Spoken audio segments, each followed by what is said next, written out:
தளபதி விஜய் வேற இல்லை, நாங்க வேற இல்லை, எல்லாருமே ஒண்ணுதான்.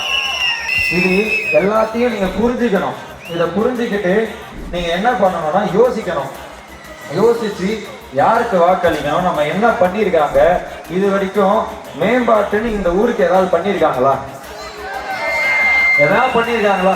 இதையே நானும் ஒரு 4 நாளா சுற்றுப்பயணம் போயிட்டு தான் வரேன். ஒரு 50க்கும் மேற்பட்ட 60க்கும் மேற்பட்ட கிராமங்கள் போயிருக்கேன்.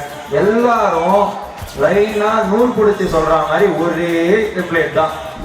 பஸ் இல்ல, தண்ணி இல்ல, கால்வாய் இல்ல.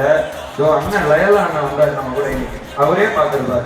எல்லாருக்குமே அடிப்படை தேவை தாங்க, அது எதுவுமே இல்லைங்க. அதை செய்யறது கூட இவங்களால முடியலன்னா அப்புறம் என்ன?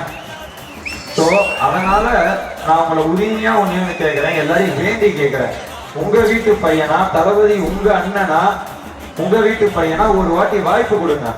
மாற்று அரசியலுக்கு நீங்க வாய்ப்பு கொடுங்க. இன்னொரு சக்தி உள்ள வந்தாதான் ஆளுநர் கட்சிக்கும் ஆள போற எதிர்கட்சிக்கும் ஒரு பயம் வரும். அதனால எல்லாரும் தயவு செய்து விசிலுக்கு ஓட்டு போடுங்க.